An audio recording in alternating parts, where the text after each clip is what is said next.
और नेता प्रतिपक्ष चरणदास महंत सहित सभी विधायक मौजूद रहे। कार्यक्रम के दौरान राष्ट्रपति मुर्मू ने अपने संबोधन की शुरुआत छत्तीसगढ़ की पहचान बन चुके वाक्य छत्तीसगढ़िया सबले बढ़िया से की, जिसके पूरा सभागार तालियों से गूंज उठा। उन्होंने छत्तीसगढ़ की जनता और यहाँ की समृद्ध संस्कृति की सराहना की और इस अवसर पर हिस्सा बनने पर खुशी जताई। राष्ट्रपति ने कहा कि विधायक के रूप में जनता की सेवा करना एक सौभाग्य की बात है। उन्होंने छत्तीसगढ़ विधानसभा की अनुशासन प्रियता की तारीफ करते हुए कहा कि यहाँ कभी मार्शल का उपयोग नहीं किया गया, जो अन्य विधानसभाओं के लिए एक मिसाल है। उन्होंने उस नियम का भी जिक्र किया जिससे सदस्यों के वेल में प्रवेश करने पर स्वचालित निलंबन का प्रावधान है।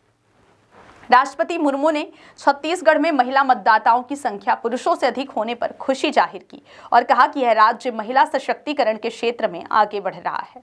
उन्होंने महिला विधायकों को संबोधित करते हुए कहा, आपको महिला प्रतिनिधित्व बढ़ाने और महिलाओं के हित में नीतियां बनाने में आगे आना चाहिए। इस दौरान उन्होंने पूर्व प्रधानमंत्री अटल बिहारी वाजपेयी और मिनी माता के योगदान और जन कल्याण में उनकी भूमिका को भी याद किया।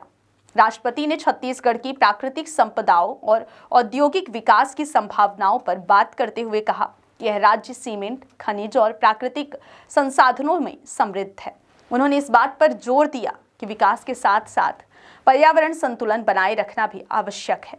राष्ट्रपति ने छत्तीसगढ़ में नक्सलवाद की समस्या पर भी अपनी राय रखी। उन्होंने कहा कि मुझे जानकारी दी गई है कि यह लड़ाई अब निर्णायक चरण में पहुंच चुकी है। नक्सल प्रभावित जिलों के लोग विकास के साथ आगे बढ़ना चाहते हैं और जल्द ही यह समस्या समाप्त हो जाएगी। अपने संबोधन में राष्ट्रपति मुर्मू ने छत्तीसगढ़ और ओडिशा के ऐतिहासिक और सांस्कृतिक संबंधों की भी बात की। उन्होंने कहा, हम रायपुर को ओडिशा का हिस्सा मानते हैं। भगवान जगन्नाथ केवल ओडिशा के नहीं बल्कि सभी के भगवान हैं। छत्तीसगढ़ में मेरा विशेष संबंध।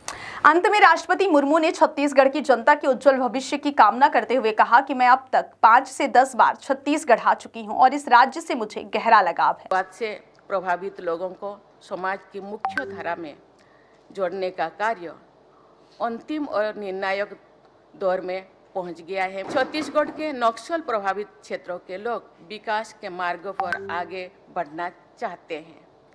मुझे विश्वास है कि छत्तीसगढ़ को उग्रवाद से पूर्णतया मुक्त करने के प्रयास में आप सब शीघ्र ही सफलता प्राप्त करेंगे और राज्यों के इतिहास में एक स्वर्णिम अध्याय जोड़ेंगे।